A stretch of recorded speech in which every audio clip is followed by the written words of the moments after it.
All right, all right, all right. Jonathan, I'm Credo. You know that. Hey, I'm JB. You're Jonathan.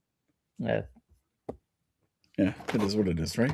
yeah, Jonathan, how's it going, man? Is everything good? yeah. It's good. 299, man. 299 episodes, man. We started this not on a webcam. We started this just audio. It's been going since like 2014. It's a long time. Crazy. Some Yeah, little breaks here and there because come on, yeah. we're only human, right? So you can only do so much, Jonathan. So 299 episodes. We're planning on a big 300 episode, guys. So stay Okay. tuned. We might not be in parts unknown, but Yeah. 300 will be special. It'll be soon. Hang in there, right, guys? Mhm. Man, it's been quite a road to WrestleMania, but tonight, we're doing 299. The very nice, very evil. What is this? Right. This is the Listen, very nice. I have to say, I have rewatched that entrance from Danhausen no fewer than 50 times, and every time I watch it, I'm more and more happy about it. Now it's I think it's not, I'm trying to think of it. It's almost like a calling card for anybody not in WWE to being like, if you sign with WWE, depends on where you are, they roll the red carpet out for you, right? Like, Yeah, who would have thought, Danhausen would have been getting this kind of treatment coming to WWE, but the guy prints money, sells figures, sells shirts, his shtick, right? yeah, People love it. And it's crazy because it's like, I don't know if I should re-sign with maybe AEW or MLW or what. And then you see the kind of treatment you're getting in WWE to where, that wasn't just kind of any entrance. It was that they're behind him. They're definitely yeah. behind him in some way. So And what a debut. I don't know if any or I just learned this, so I'm just putting this out there, but uh Danhausen's actually trademarked his face paint. Oh my gosh. So that is like him. So not only what you're saying about rolling out the red carpet, but they let him keep his name, Yep. or they're paying him for his name, and they're paying him for that trademark face paint, because they could say you can come in as Danhausen, but you have to change the face paint, or you can come in as somebody else and have different face paint. So um and like it was a cool moment too, because I've been aware of Danhausen for a while, and one of his dancers that came out was actually his wife, I saw, yeah, and yeah.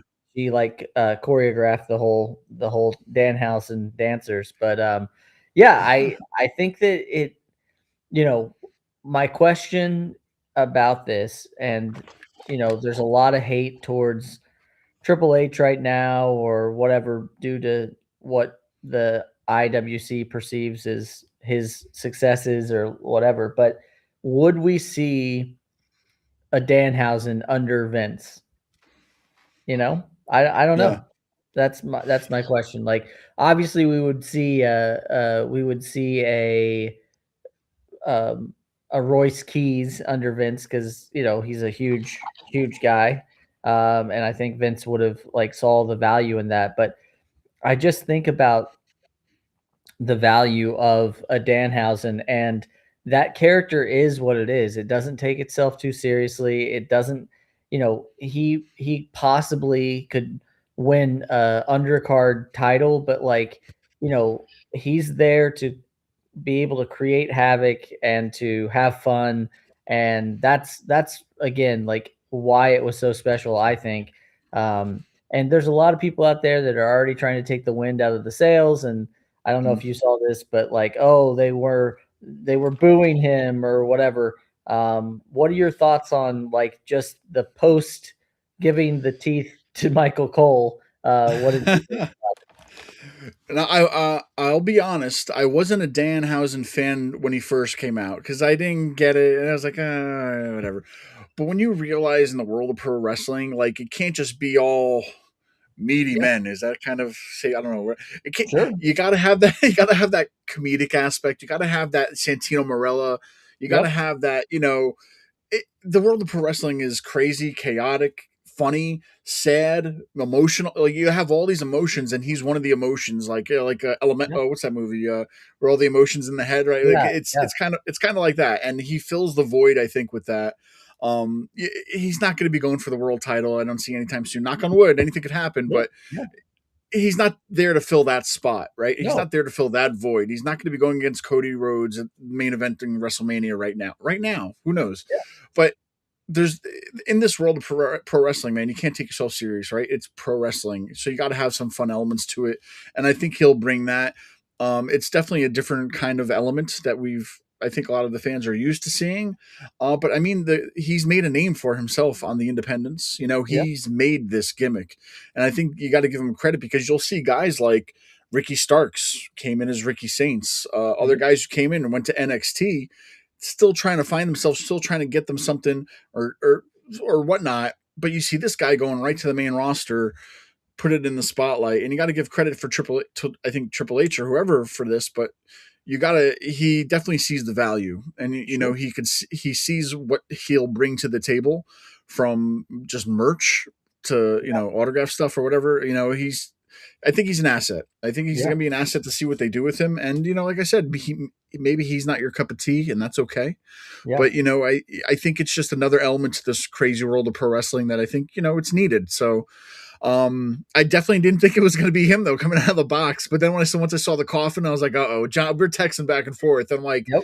this mofo over here knew, like you knew what was going on, Look, but like a lot of people that were, a lot of people was like, oh, it's good. This is Y2J. It's got to be him. right. It's got to, and people were, once again, they worked themselves up like, oh, it's Y2J. And then when Yep. it's not Y2J, then they're like, this Yeah. sucks. Like, Yeah. nobody ever said it was going to be Y2 or Chris Jericho or what, Yep. nobody ever said it. You said it. You worked your own self up because it's fun to think about the possibilities of what if, but like, you can't, as a wrestling fan, you can't do that Listen, to yourself. I would Just enjoy the rather ride. yeah, I would rather have no expectations, and let's be honest, like, we've talked about it a lot, but, ACW, it's a hometown promotion, and, their last show was the Poughkeepsie Rumble, and I'm I knew nothing going into it, but I knew there were some mystery guys, right? Mhm. And I could have said, "Oh, it's gonna be the ghost of Andre the Giant, and it's gonna be, whoever."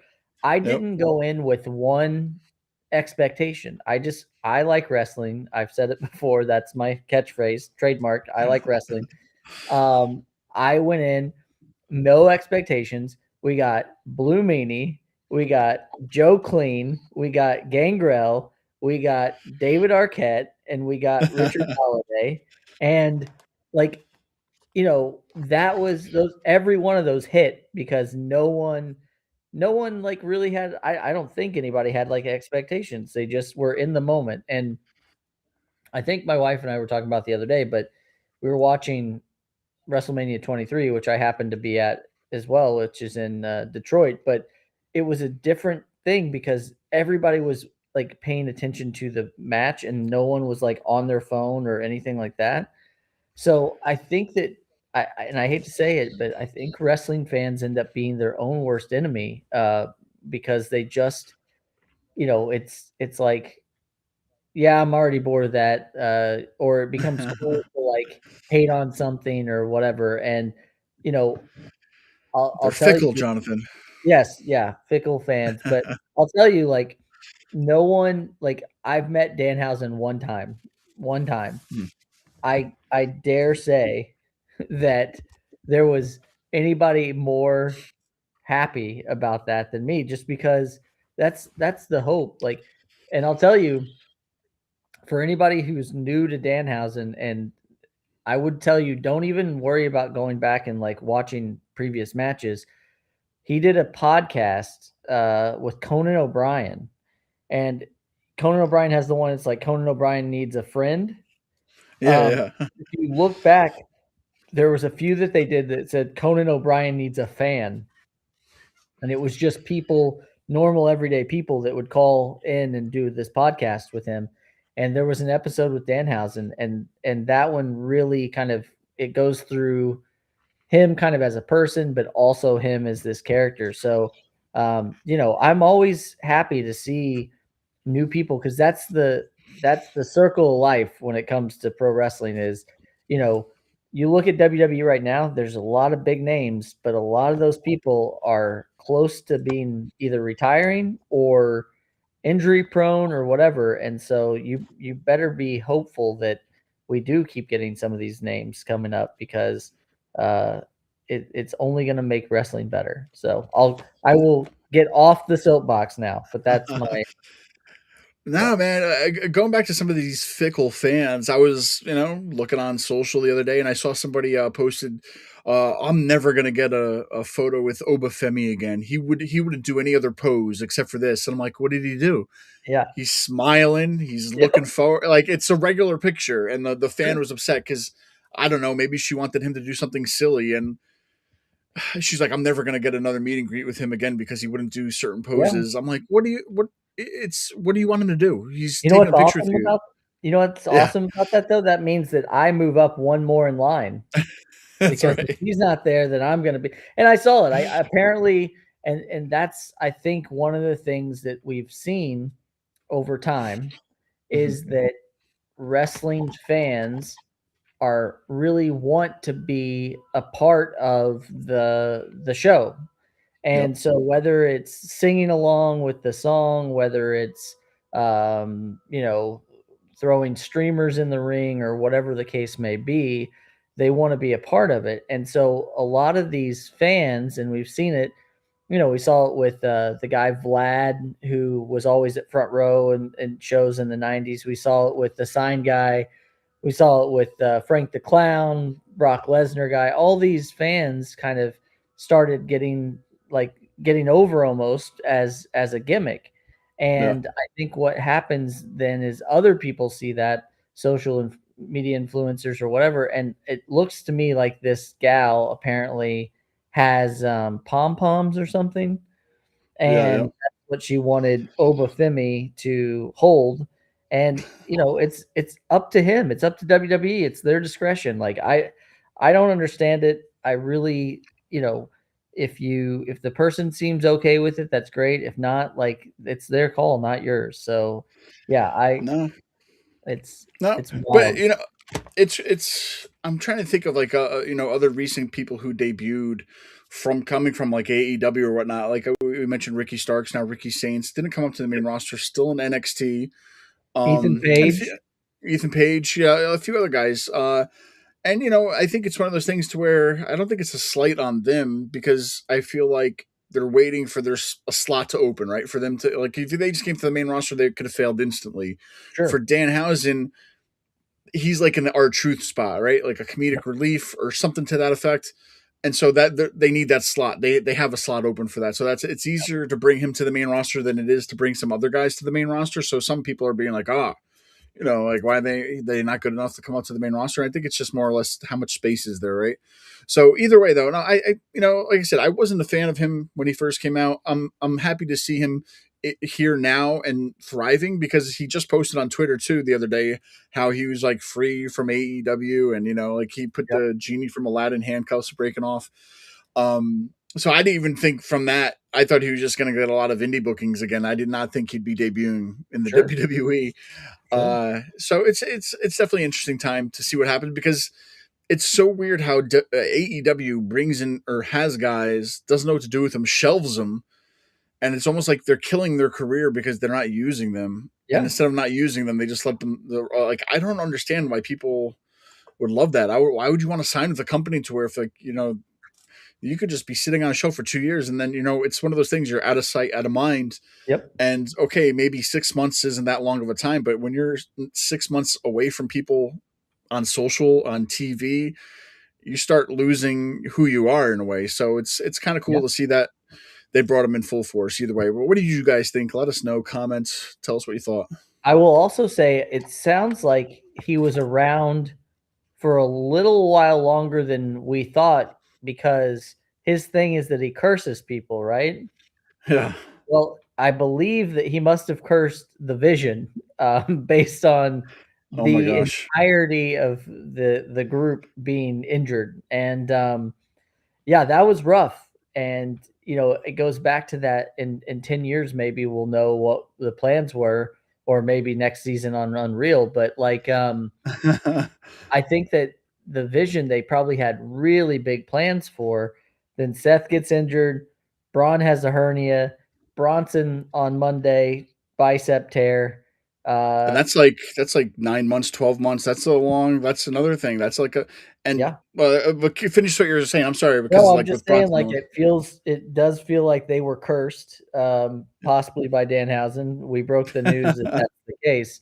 yep. But yeah, I think now the plans are probably going to be, and I would love to hear what you think about it, Steve, is just so it's looking like it'll probably end up being Rollins versus Paul, because that's really they're not, I don't think they're going to do Rollins versus Theory. He may be out there, him and Heyman, but um, I was kind of fantasy booking today, and if everyone was healthy, it could have been like Rollins versus Breaker, and then I almost would have thought that it would have been like Logan Paul versus like Bad Bunny or something, because there was talk of at the Super Bowl they asked Logan Paul if he was excited for the match, and he said no, or excited for halftime, and he said no.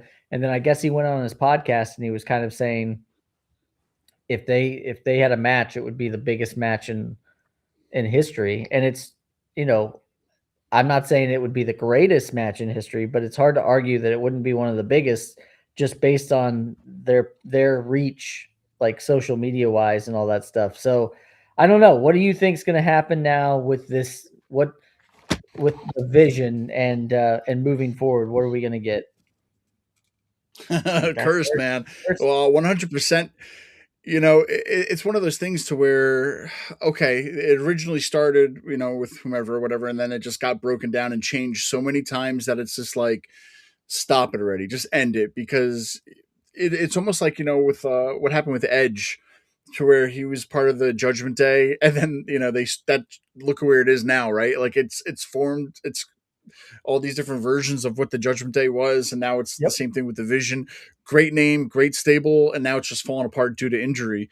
And a guy like Bronson Reed, dare I say, injury prone, man. This dude has had so many injuries. I feel like he'd come back for a little bit and then he's injured. Come back for a little bit and then he's injured. And it's like, how do you get behind a guy like that, to where, no offense to him, but if you keep getting injured, it's how can I invest? How can we invest time with you? Because I feel like his recent run was probably the biggest run he's ever had since joining the main roster, because it's the most time he's actually been able to do something without being injured. But now he's back on this injured list, and I don't know, man. I don't know. I think he's gonna get pushed to the back of the line, because they're gonna have to see how long this guy can stay around without getting injured. yeah, But no, Braun Breaker, I think something happened at the Royal Rumble, because I think if out of anything he should have been the winner of the Royal Rumble, and that's why they kind of like, I feel like they knew they had to he had to do something, so that's why they kind of like took him out before entering the Rumble. yeah, And then with all that said, though, it's just like, just sweep it to the side, man. Like, I don't know, like the vision isn't the vision anymore. And it's like, how do you pick up these pieces and try to fix that story? And I say, just get rid of the story.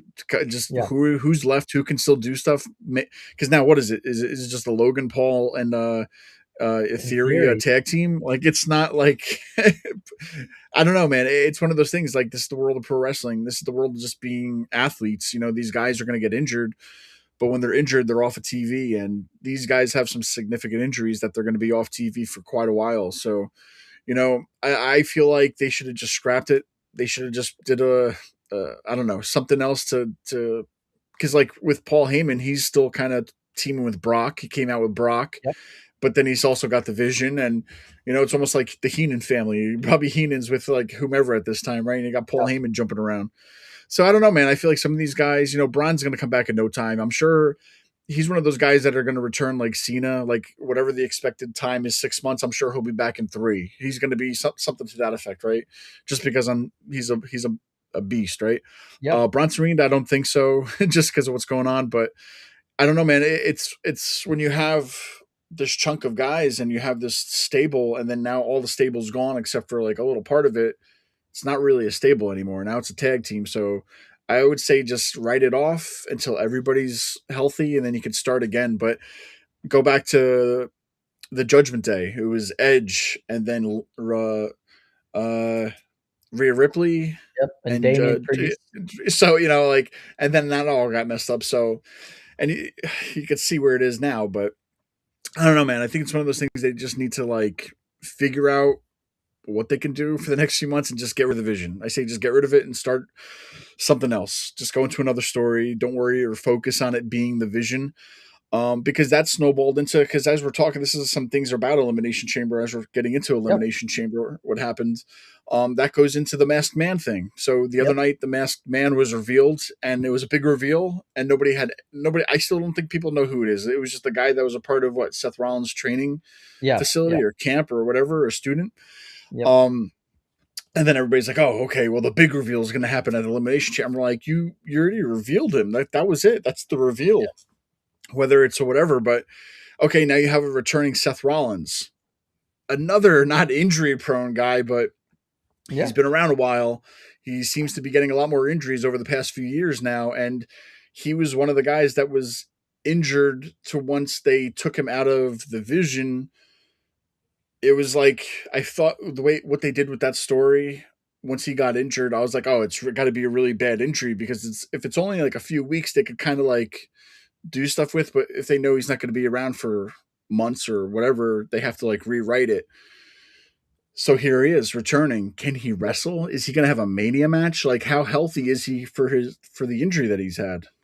yeah. And well, what bothers me too, and this is gonna kind of this is a theme throughout, but like the past like 5 years, there's been a few storylines that were like consistent throughout, and one of those was the like Roman Reigns and the bloodline.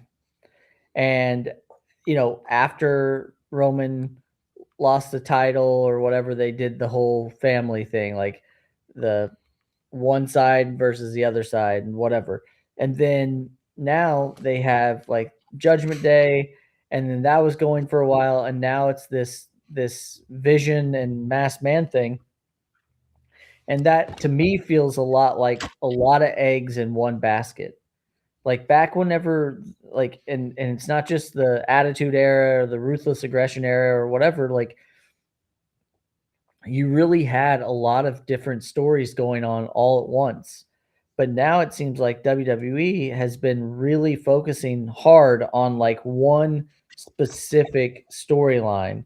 And now that the vision is kind of imploded, Yep. like or crumbled or got cursed or whatever, you really don't have any storyline going on right now. The only thing that you really have kind of loose is that Drew McIntyre's just running around doing whatever he wants.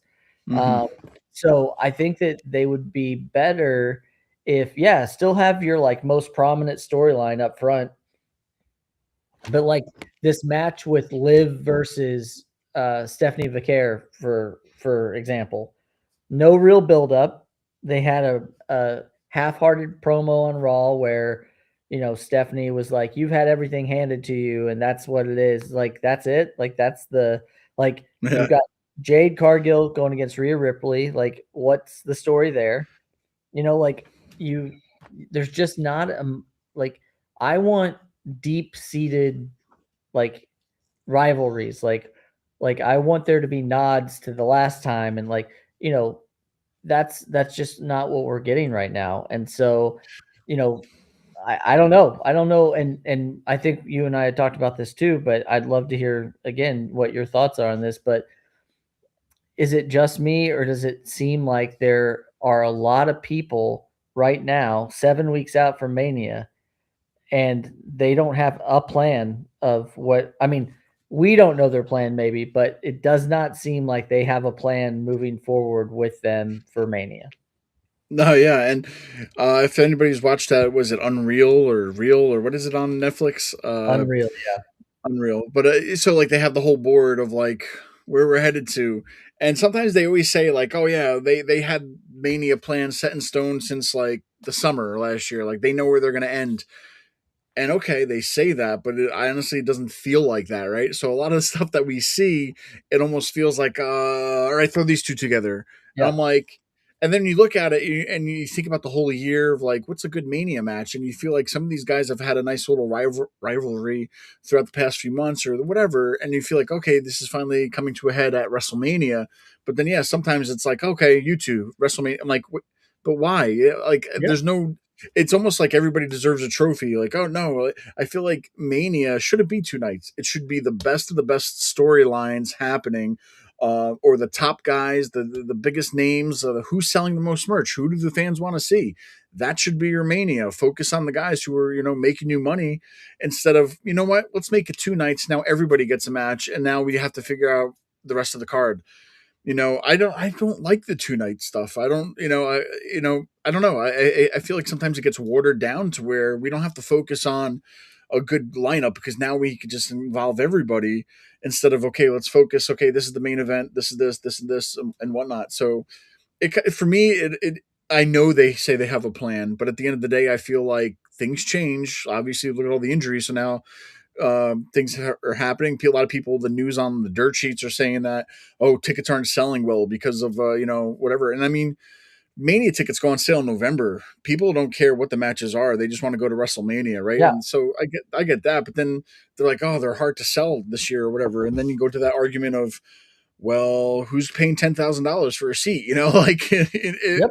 and I know they raised a lot of prices, and we've talked about that on many episodes about the price of going to this kind of show or going to an awesome championship wrestling show. Like it's a big difference, and I get it. I really do get it. I understand what they're doing and how they do it and what they have to sell, but at the same time, that's your problem. You're making it too expensive for the everyday fan to just attend these. Like the rich of the rich aren't going to be going to these, and then when you realize that, then your prices are going to drop. So, because I don't think they're going to Saudi Arabia anytime soon, since half the country is being bombed over there. So that's going to be a fun, interesting thing. Because I think they're supposed to have two more PLEs over there this year, so that'll be fun. But all in all, man, it's one of those things to where, yeah, I coming to Mania when the tickets go on sale, I don't need to know what's happening. I'm just going because it's Mania. But I feel like there doesn't need to be an elimination chamber in between the Rumble and Mania. You could literally just use that time from the Rumble to Mania to if you don't have any other stories happening to build your stories. Yeah. Everything that happens in the Rumble, this guy eliminated this guy. Oh, that could lead to something at Mania, or these two had what. So you could start building a story, even if you had no story, just from the Rumble itself into something big with Mania, because all those weeks, every week, could actually build a good chunk of time to get you there. But yes, man, like look at like all those what other names are, like there's a lot of other names that don't even have anything, like Brock Lesnar going with his an open challenge last week or whatever. He doesn't even, they don't even have it. Did Brock Lesnar ever have an open challenge match? Yeah. Like, and I know that could be an Oba Femi match or a Royce Keys match. I think they're Sure. getting big behind him too. Another guy who debuted big on TV with a different name, but Yep. it's another guy coming over from an AEW to like, look, man, you debuted at the Rumble. This guy debuted at the Elimination Chamber. They're starting to get behind some of these names, but there's no clear picture Yeah. for everybody else out there. So it's interesting, man, especially as a fan, because there's a lot of things, and I know I'm yammering on about a lot of stuff, No, but it all comes together at certain things, and and I don't what do it's WrestleMania. It's supposed to be the best of the best. and I don't want to like, I know we talked about like fickle fans and stuff, but I just think like I'm somebody who's like I don't like nonsense like booking and stuff, right? And so like just hear me out for a second on like Gunther's arc. Gunther like got the Intercontinental title. He had it for the longest period of time. He became champion, like hardly got beat at all. Still to this day, has rarely got beat. Um, they had him retire Goldberg, which one could argue, like Goldberg was a little bit older, like in his prime, could he do it? Whatever, but like it's believable. But he put a major legend out and retired him. Goldberg gone. Okay, then he wrestled John Cena. John Cena's last match defeats John Cena. Some may even be able to make the argument, John Cena himself said he wasn't at his best because like that's why he was retiring because he knew he couldn't keep up. But it's very hard to argue that AJ Styles wasn't in his prime whenever he was like wrestling Gunther. But you have Gunther retire AJ Styles. He comes out that match after that match at the Rumble, gets eliminated by Roman. Okay. So you're basically saying, okay, we're gonna give Gunther some wiggle room here because he did have a match prior to the Rumble, so that's why maybe Roman was able to throw him out. Yeah. But still, you have someone who's retired 3 of the biggest names in the past 30 years of professional wrestling, and now, as of this second, he has no match at Mania. He has no championship. He has nothing. So if you have somebody who defeated John Cena, like art for argument's sake, he could probably defeat anybody on the roster, but he honestly right now, unless he's the person that comes out for the Brock Lesnar challenge, but then are you going to have him, like kind of like the whenever Brock broke the Undertaker's streak, are you going to have him Yeah. defeat Lesnar? Like I don't know. I think that this is what I'm saying. We used to watch wrestling and there used to be a lot more story building between the matches. You'd see backstage Mhm. or whatever. And now it just feels like match, match, match, match. That's the end of the show.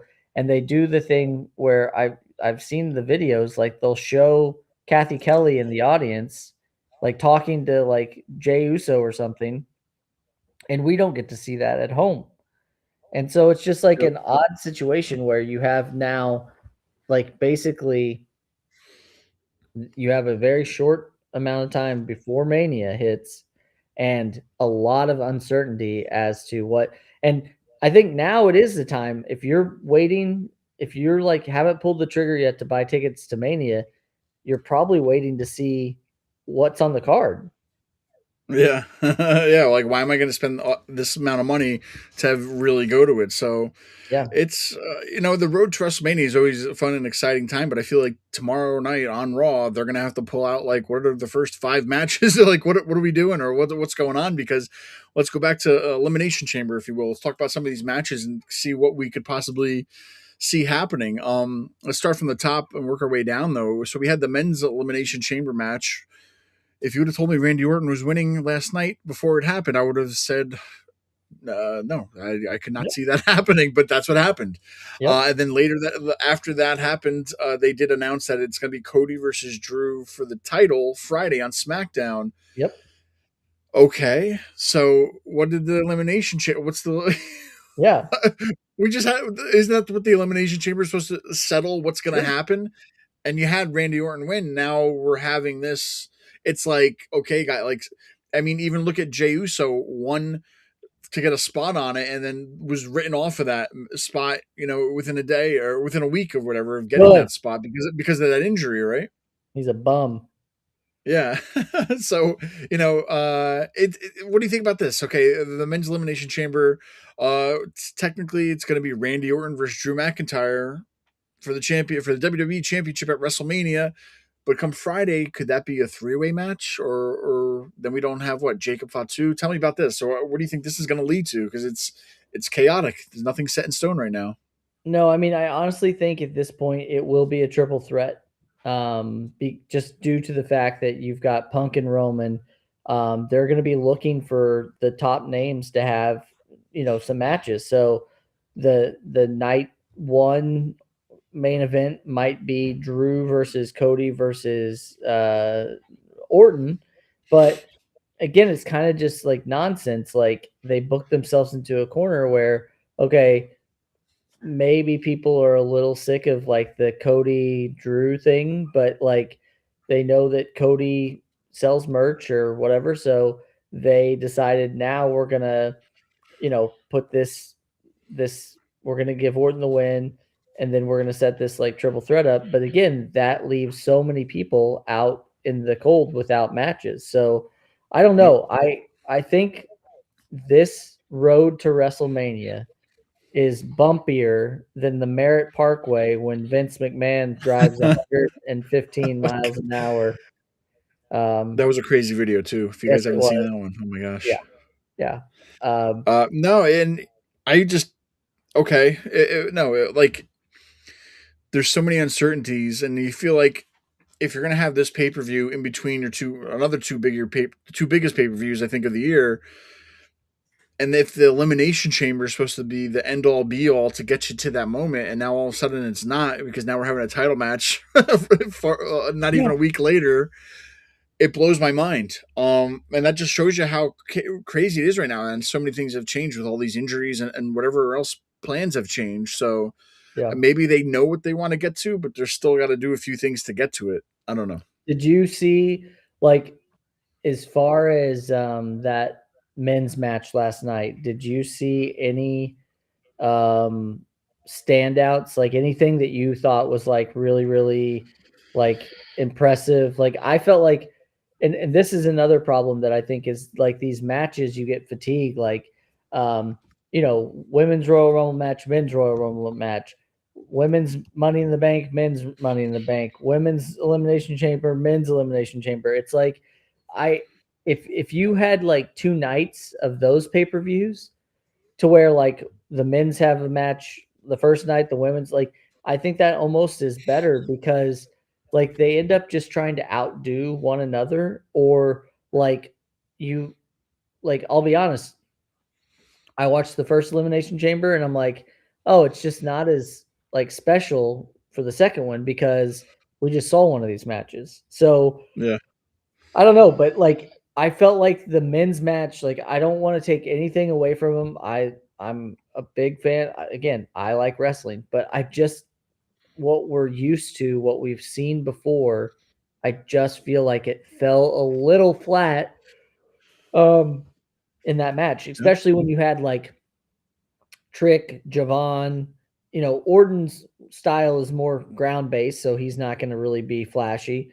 Cody's kind of not, got a lot there, but Logan Paul as well. Like, I don't know. Did you see anything that really like impressed you or anything in that match?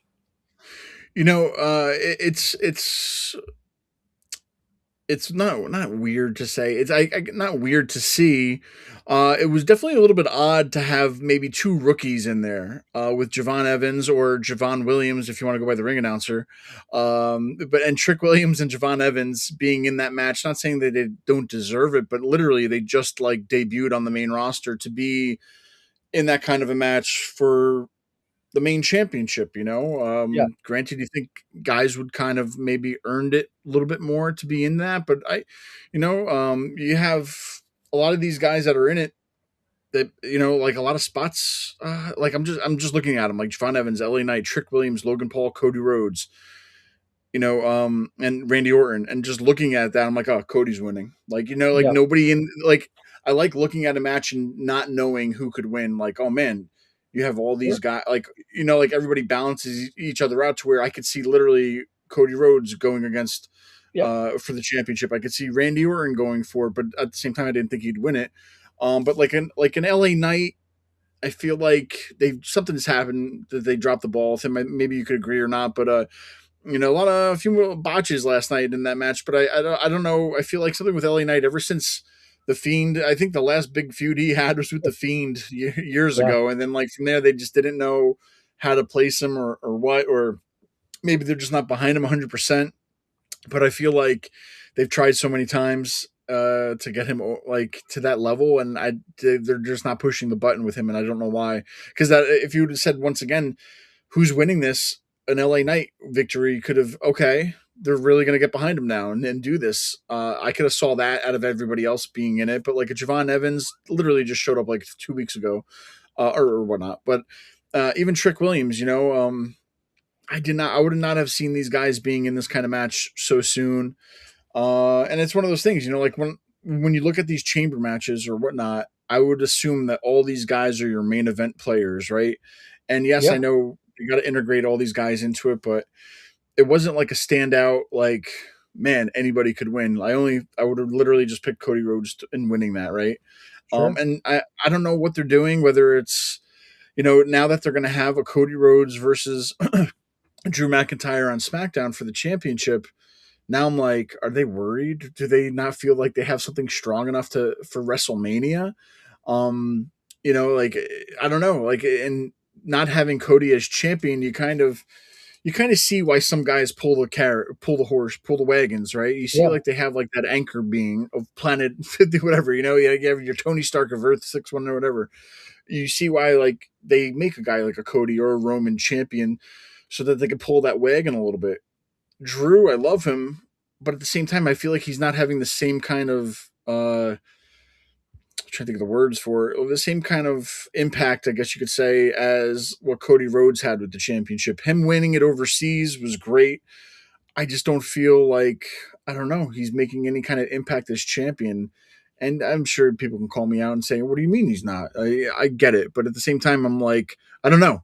I don't feel like he's one of those anchor beings. He's a top player, he's a main event guy, but I feel like he's not pulling the wagon, if you will, like some of these other big names could do it. And that's where kind of the WWE Championship lays right now.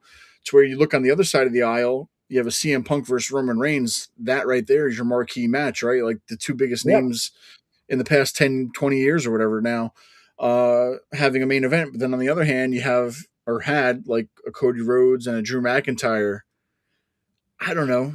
Yeah. Doesn't scream WrestleMania right away, I guess, but I could, teach the room. I want to say two things real quick. First of all, I just realized we had this chat feature, and somebody did leave us a message. I think when we were talking about Danhausen, um, Mary Benjamin 7109 says, agreed. He's needed just like we need Mr. Iguana and Chelsea Green. So I think Mary must be a fan of Danhausen as well. Number two, what I wanted to say is my hope for WrestleMania is that there's a loser leave town match and it's LA Knight versus Jey Uso. And I hope it's a draw. I hope it's Wow. a draw. I respect anybody Can't who please steps. everybody. Can't please everybody. I respect anybody who steps through. Well, actually, I hope it's a three-way. I hope it's Mark Nash, the ring announcer for SmackDown, Jey Uso, and LA Knight. I hope the three of them. It's a triple threat, loser leave town match, and it's a draw because I respect anybody who walks through that ring, but Jey Uso, yes, he sells a lot of merch. Yes, people like to yeet and run it back and all that stuff. But Yeet. once he gets into the ring, the best part of his match is over. And then LA Knight, I like This is the very evil part of the show. I yes, was this very is the nice. Now very he's evil very part. evil. Absolutely. Listen, I don't go breaking into my walls trying to fix the electricity because I'm not an electrician. But every week I see LA Knight try to do something that he can physically not pull off, and he ends up slipping, falling, whatever, and it just looks so dumb. And Yeah. like it's like, and I hate to say this because I'm sure it's like something in that people have said before, but it's kind of like Timu version of The Rock. Like he says these like catchphrases that he thinks are going to catch on, and the only thing he's been able to get over is the LA Knight, yeah, which is fine. But Yeah. like I think the experiment is done, and Yeah. I'm just, and again, those are very precious spots right now, and I think that like maybe send them away for a while. I mean, look, for example, the WWE fans were so behind Killer Cross, right? Yep. Carrying Cross, if you will. WWE let him go. All right, but they keep an LA Knight, they keep a Jey Uso. Like I it I would love to be a fly on the wall in some of those meetings just to hear Yeah. what the thought process is. But real quick plug. Luckily for us, we don't have to go far to see one Killer Cross. Yeah. Is there anything that you can tell us out there? I know this is acw.com, but is there anything that you can tell? I'm trying to get some more info. You've been very tight-lipped about all this, but pretty big main event coming up. No, man. If you didn't know, you should know, guys, because you're gonna have. And he just put out a great promo too. If you haven't seen it, check out Killer Cross's Instagram, Twitter. It's all out there. But when this match, I believe, was booked, he wasn't the MLW champion, and Mike Santana wasn't the TNA champion. So you're going to have Richard Holiday, who's the ACW champion after winning the Poughkeepsie Rumble, go against Mike Santana and Killer Cross for the ACW championship. But now you have three champions all going against each other, all from different walks of the world, right? Of for the three different companies, and it's like a first time ever for this kind of a thing, to where it's for the ACW Heavyweight Championship, not to mix words or cross lines or whatever, but you're having three world champions go against each other for the ACW Heavyweight Championship. So that's one hell of a match right there. Um, Poughkeepsie, New York, March 14th, guys. This is ACW.com. You're going to see Killer Cross in there against MLW champion against Mike Santana, TNA World Champion, versus Richard Holiday, ACW Heavyweight Champion. Check out his promo. It was really good. He just actually posted it the other day, yesterday or whatever. But yeah, man, like you look at Killer Cross, you have a lot of fans that are behind him, man. Every time I look at ACW and they post up something, you have like a list of fans commenting on it of that support him. And when you have that kind of support, how do you let that guy go? Why do you let him go? Why would you just let him go?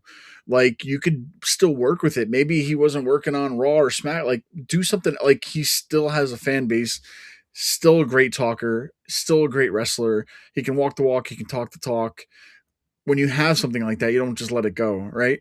But yeah, man, when you go back to this Elimination Chamber match, so once again, you look at it, and I feel like none of these guys, except for like two, deserve to be in it at the end of the day. They're all great wrestlers, you know what I'm saying? But I'm saying, like, if this is to decide who's going to be the WWE champion, that list is not very, I don't know, believable, if you will. Granted, it's pro wrestling, but like, it wasn't really, when you're looking at it, like, oh, I could see Javon Evans being the WWE champion at WrestleMania. Not really. Great No, wrestler. Still has a long way to go.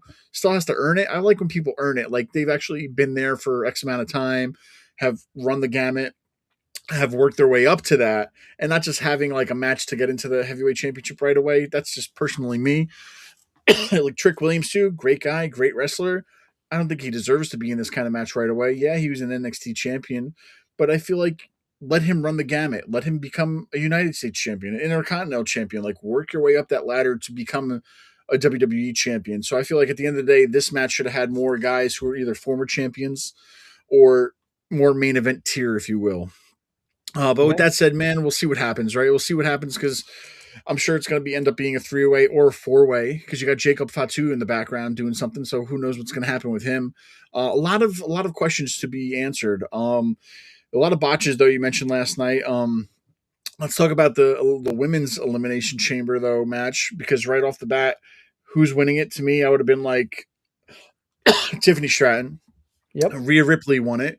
But Rhea, Rhea's another talent who's like main evented her own pay-per-view in Australia, right? Like she's the top tier women's wrestler, and I feel like Yep. her going into Mania, she's gonna win at Mania. What do you think?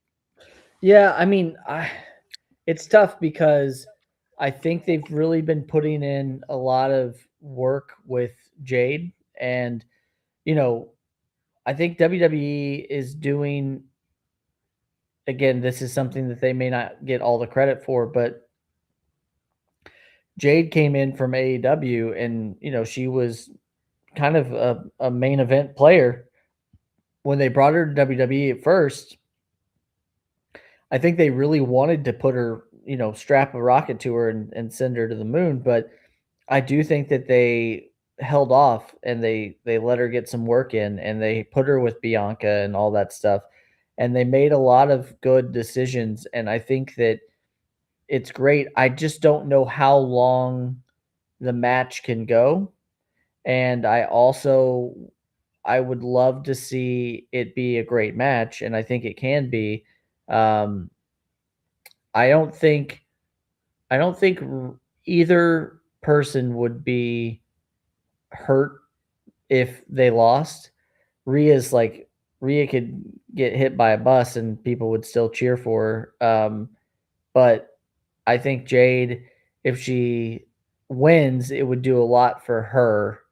Whereas if Rhea wins, it's like a good WrestleMania moment, but like she doesn't need it. You know what I mean? Like I don't think she needs the title. So um yeah, but that's a right now that match though, you had Asuka, you had Rhea, you had Tiffany Stratton, you had Kiana James, you had Raquel Rodriguez, and you had I forget who the sixth one was.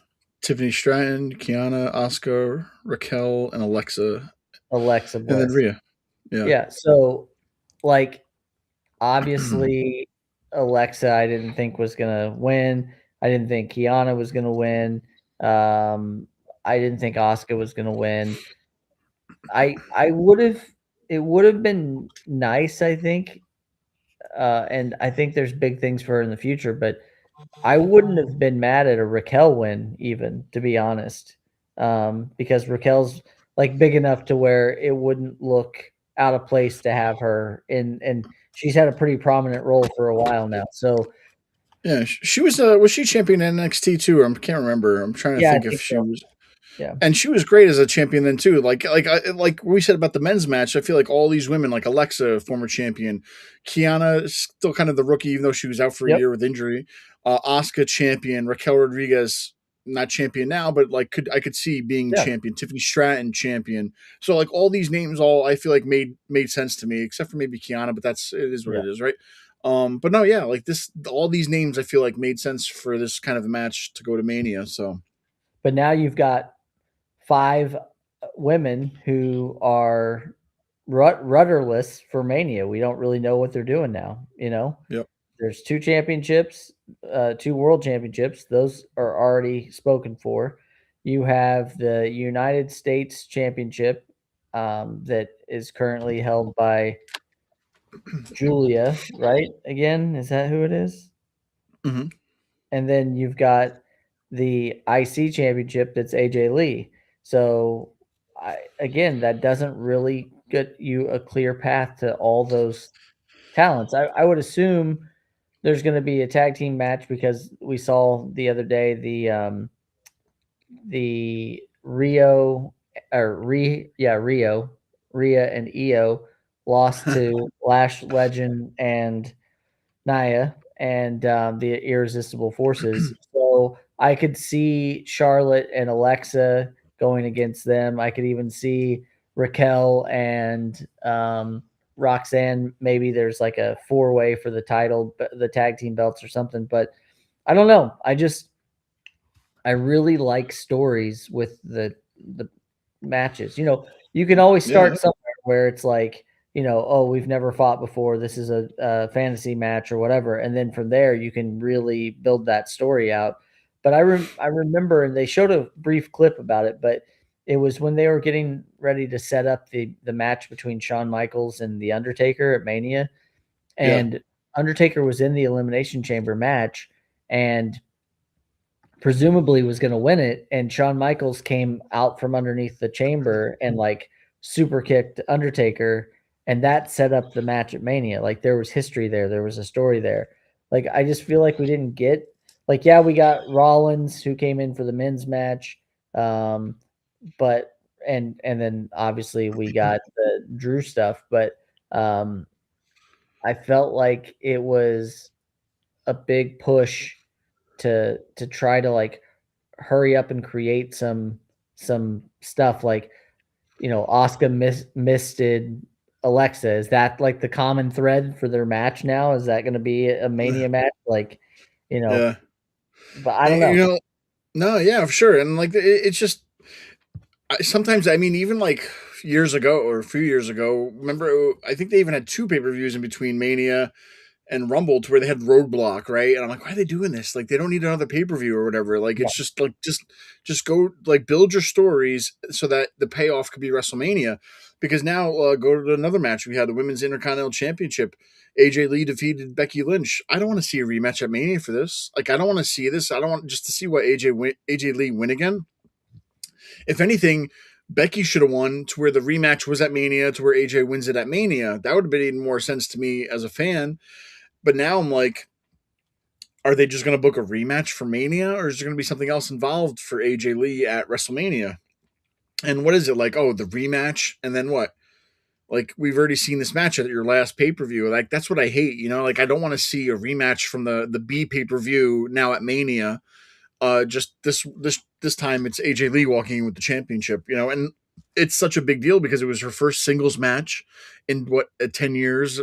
You know, like her first championship and same thing, right? So for her to win it at Elimination Chamber, I'm like, guys, you could have did something in here to where we could have made more of a story about it, and then did it at Mania to me, and that's I would have made more sense instead Yeah. of just throwing the title on AJ Lee, and then now what? She's gonna either lose it really fast at Mania? That doesn't make sense, or a rematch at Mania, and I don't want to see a rematch. Like I don't know. There needs to be something else for this story to go on. But what did you think about this one? Now that we have a new AJ Lee Intercontinental Champion. I mean, I do think that we may end up getting, just based off of everything that's going on, there's a lot of ancillary characters out there. So we have Nick Aldis, we have Adam Pierce, and now we have referee Jessica Carr, who is the three of them are trained wrestlers. So there is a chance that we do get some sort of Jessica Carr versus Becky, which would then open up AJ to fight somebody else at Mania. But like, look, we've got Bailey, we've got Lyra Valkyria, we've got Asuka, we've got Io, we've got Kyrie, we've got, there's just so many people right now, and I just don't know. And listen, we've got 7 weeks or whatever, but I find it very concerning that we're not there yet. And you know, we've got And this is coming from two fans who love wrestling. Like, you may oh, think we're just absolutely. poo pooing on No, the products. Like, can we trademark that? Poo pooing, but we're it's not like Googling the we love. product. Like, Yep. I think out of anybody that I know, like we always find the best in everything. And Yeah, for us to feel like this, I yeah, wonder what everybody else is feeling like, because we're usually the more positive guys. To yeah, where like, okay, well, this is okay. We could see we could work with this, but we're as big fans as we are that we're feeling yeah, like this. Like, that should say something. I feel like that should be a message to a lot of people, because they might not know it out there watching us, but for us, we've been friends for how yeah. long now, and like to feel like this, and it's like that's something, especially being lifelong fans of this. Yeah, usually you get we would call it the WrestleMania hangover, like after WrestleMania and all that stuff, like you're just like, oh, like there was so much leading up to that and now it's over. But like now it almost feels like it's kind of that before. And I'm fairly confident, obviously, that there's going to be a lot of good matches, and they've already announced some. I'm just saying it feels like before in different times, and maybe they're trying to maybe because of injuries or whatever, um, they just haven't really let the cat out of the bag yet. But I No, just yeah. I am excited to see where it goes, but I'm just saying, to me it definitely feels less put together at this point. Yeah. And and No, for sure, and and like an afterthought. Yeah. yeah, No, and we'll see what I happens, think man. You got 7 weeks. I think that's a similar criticism for when people would watch AEW. Like, Yeah. they have a lot of um, talent there, and 3 or 4 of the people kind of monopolize that time, and then you don't really have a lot of connective tissue going forward. Like you've got MJF and he's like the champion, and then there's like a handful of people, but I think that's kind of what we're seeing right now. It's just a lot of space that needs to be taken up that just doesn't have any plans as of right now. But Yes. again, Yeah. that was just the very evil part of this podcast.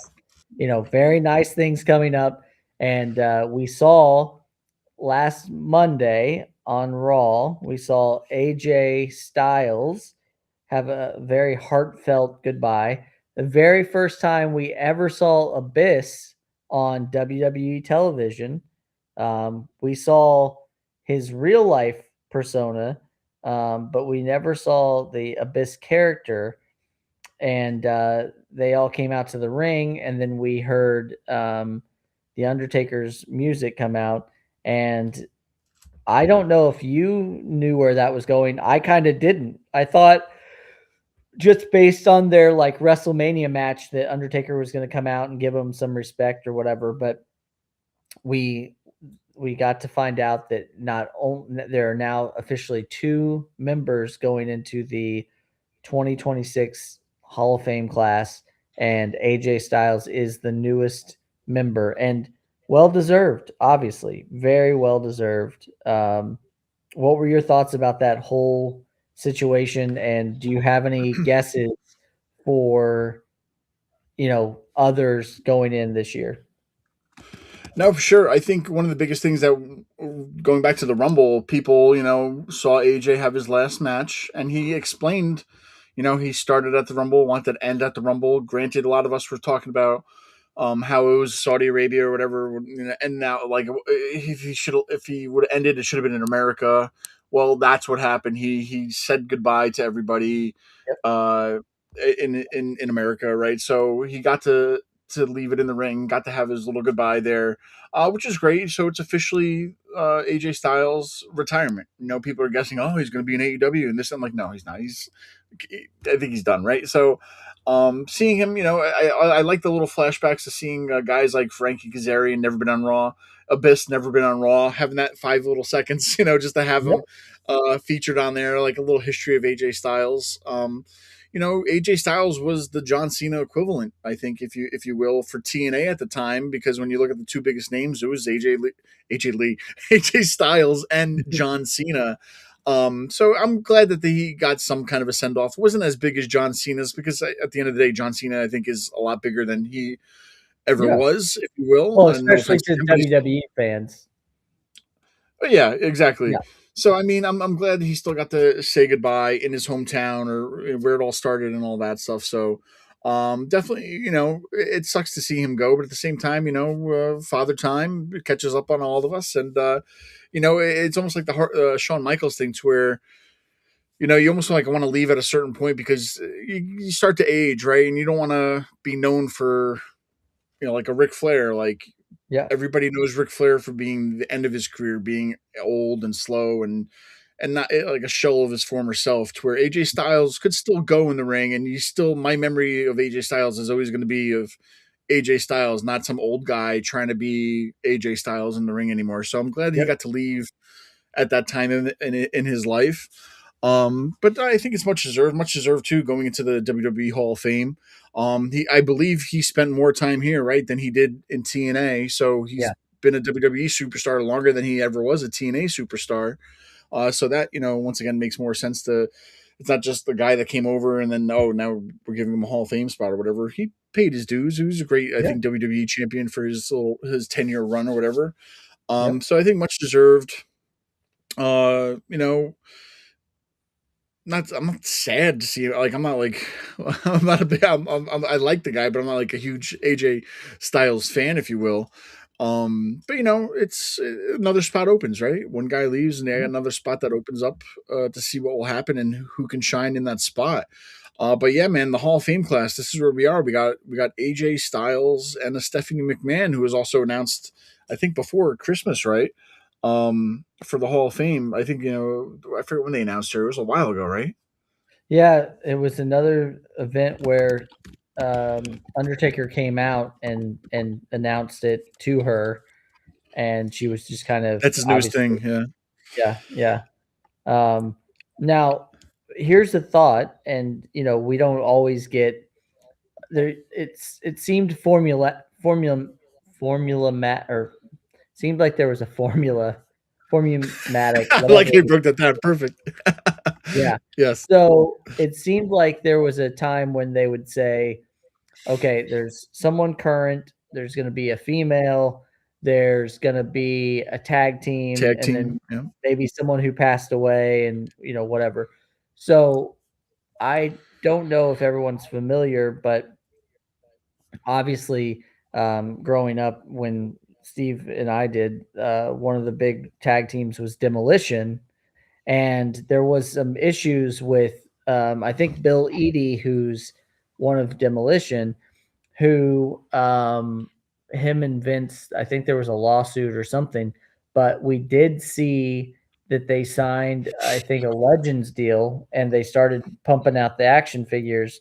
So I wouldn't be surprised just because they are, a big name, big tag team. I wouldn't be surprised to see those two in. But I don't know. I'm kind of fantasy Uh, booking here. It's no, definitely I would agree. Yeah, I would agree with you. Demolition, do it now. yes. Because it came to a point to like everybody's like, oh, put Vader in, passes away. Put Sid in, passes away. I'm like, stop doing this. There's only like Yep. a handful of legends who are not in it that deserve it. And Yep. like fans want to hear from them. You know what I mean? Like I don't want to just see a video package because now they passed on. Like if they're alive, put them in now, please. Like I don't Yep. care if you had 10 tag, like I don't care if you make the class even bigger, but put the guys who are on their way out, if you know what I mean, to where like I want to hear from them as a fan. I want to hear a funny Yeah. story. I want to hear it from them. And I feel like I hope bygones be bygones, water under the bridge, whatever you want to say. But like Demolition needs to go in. They were the tag team growing up. I knew them before I knew about Legion of Doom. I knew Yep. about them before about all these other tag teams. Like it was for me growing up, it was the Rockers and Demolition. That was it. Everybody else was a jobber, right? Yep. But that's like you don't have many guys like this left. I'm surprised these guys are alive. Like, Yeah. like no offense to them. Like, I'm just saying, but at the end of the day, like fans want to hear from them. I don't want to see a Yeah. video package. So I feel like if anybody gets to go in, please put Demolition in. You know what I mean? Like that would be a definitely top choice. I would love to see. And you Um, could you could even yep, kind of posthumously induct Crush too, because yeah, I don't know that they'll ever put Crush in on his own. I mean, an argument could be made that he had a Hall of Fame career, but um, I would say that you could do Axe Smash and Crush. You could say Demolition, and everyone knows that, like, obviously Axe and Smash were like really the big ones, but I'd say throw in Crush on that as well.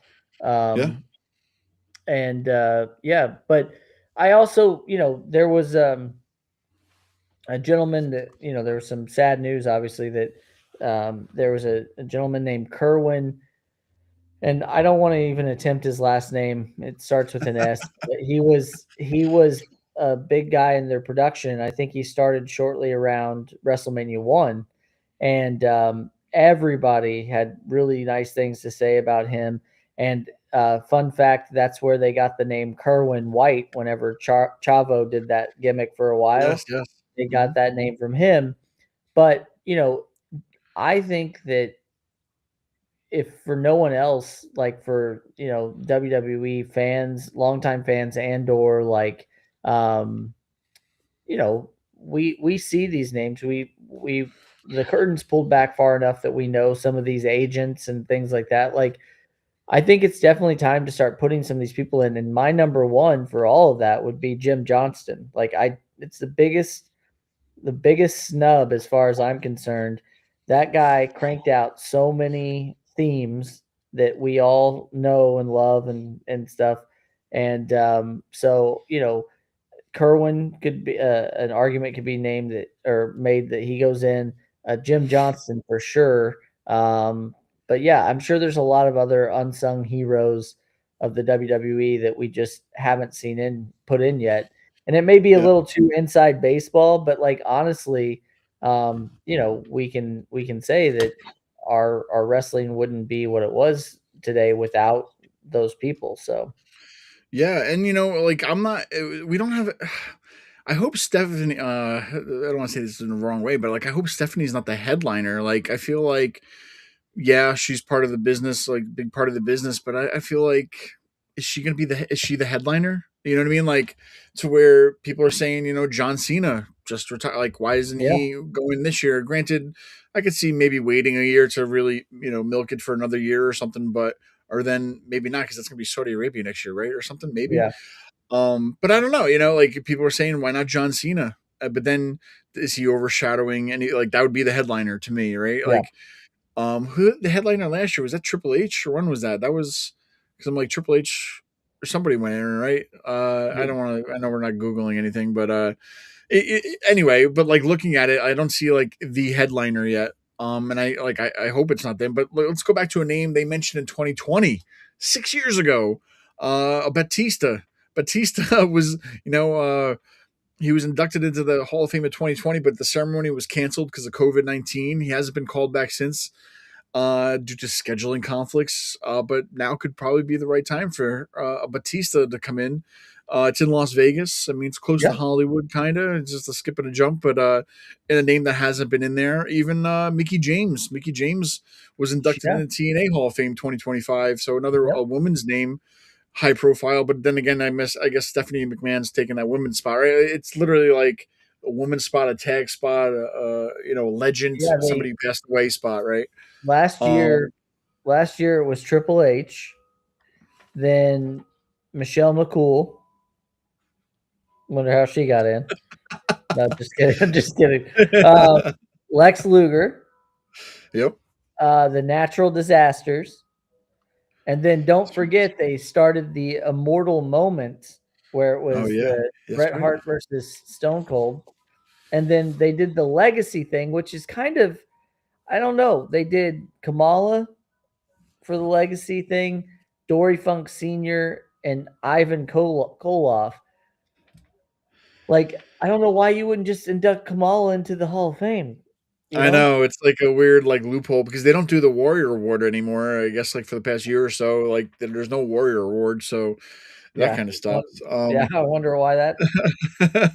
No, but even another name people brought up is like maybe like an Umaga, Yeah. being inducted in there since he's passed away too. But I mean, there's a handful of names out there. There's still people out there. At the end of the day, I think what I want to take away from the Hall of Fame is that if they're still alive, put them in. Don't Yeah. wait. Don't wait another year because, like unfortunately, with the whole Sid and the whole Vader thing, like that's what I'm going back to is that if there's, I want to hear from them as a fan. I want to hear that one last story, or that one last moment for them, especially these guys who deserve to be in it, who haven't been in it. So if you're going to do these legacy things and you're just trying to fill the Hall of Fame spot or something, just come on, like get the short list of everybody who's alive, everybody who could make it out there, and induct them now, man, guys. Don't wait. If you're going to take one Well, thing away from this show for Hall of Fame is don't wait. I'm also wondering if they, speaking of tag teams, and like, we're talking about um whatchamacallit, if we're talking about Demolition, I have a feeling within the next couple of years, especially because now they're not in AEW and they're in TNA, the Hardy Boys, it's a pretty easy leap to put them Yeah, in the Hall of Fame. And yeah. obviously well deserved if that would happen as well. But I feel You can like be that a has few to more be, star power too. yeah, I feel like that has to be like your headliner, because Yeah, yeah, I don't know, but that that's would be right. a good. Yeah, man. I'm just thinking about this because, like, I don't hate her. I love Stephanie McMahon, but I don't feel like she should be the headliner. Yeah, she'll have some Yeah. great stories, but I don't know. I want to hear, like, I feel like that's not a headliner to me, but it is what it is. It's their company. I guess they can do what they want, right? So, Well, either they way, can man, also Jericho. I mean, we're talking Y2J. that's It true. would You be, could have one see, run as that's the Hall of something that Famer. I would say is like, let's let's introduce him that way. Let's say, Yeah. you know, Jericho, let's bring him into the Hall of Fame. Big surprise. He comes, he talks, and then like he says, thank you guys so much. I'm excited about this. Like I just can't do it anymore. And then like at WrestleMania, he comes out and like beats up Punk during the Punk Roman Yeah. match, and then that's how he starts his final run with WWE, which would be cool. No, that's a great thing. Do you know something I don't, Jonathan? That's a great idea. They should be I listening mean, to us. listen, if it happens, you heard it here first, folks. No, for sure. But I do want to end on, guys, 2 weeks away, awesome championship wrestling. Check it out. This is acw.com. Get your tickets. They are almost sold out, so do Yep, not wait. You want to get that. You want to get those autographs too. You can get the meet and greets for the Hardy Boys. yep, Also, something that's limited, so there's not that many around. If you want to get them now. Don't wait till the last day. I think our area, a lot of people like waiting till last minute because, like, it's not MSG, it's not whatever. They'll never sell out. It's going to sell out. I'll tell you right now, it's going to sell out. So get them now. So if that's a hint to push you a little bit, guys, check it out. This is ACW. I think, Jonathan, we're on the way to 300, man. I think we're going to yep. have a special thing for 300. We'll see what happens. Sure. And then I think we're going to have a little ACW special coming up. We're going to talk about every match next show on top of 300. So, guys, stay tuned for that. We'll talk about every match coming up at ACW Aftershock for March 14th. We'll kind of give our predictions, our analysis, if you Yeah. will, and just what we think is going to Listen, happen, I guess. you're all going to be flush with cash because those tax refunds are going to be coming in. That's right. Get your tickets. Um, I will say as just a straight up fan for ACW, super fun show, family friendly show, affordable show. You can get. I mean, I'll tell you too. That food inside the MJN Center, not bad, not a Love bad the chicken thing. nuggets. Chicken nuggets. You got to get pretzels, soft pretzels. Who doesn't like a soft pretzel? Hot Yeah, pretzel. Come on. exactly. One of a Lots of kind ways. merch. Just again, What other independent company sells replica titles? It's yep, amazing, guys. It's more than amazing. It's awesome. So, I've never seen an independent company have the greatest merch table, better than super. WWE has, and more affordable than WWE, I may say. Yeah, it's a super indie. It's a hashtag. I coined that super indie. The production off the chart. Just I agree. incredible. Yes, yeah, yep. Unbiased opinion. Uh, Unbiased. but yeah, come on out, see us. It's I'll tell you again, this doing this podcast has been fun, but talking to everybody that comes to the shows and just chatting with Yeah, them beforehand is great too. So come for on sure. out, you know, and just see it. We're looking forward. We're on the road to 300, uh, and can't wait to 300 see what. more. Yes. 300 more. Jonathan, 299, man. I can't believe it. It's crazy. It really is crazy. Thinking about from when we started to where we're here, we had a lot of hop skips and jumps in between. Yep.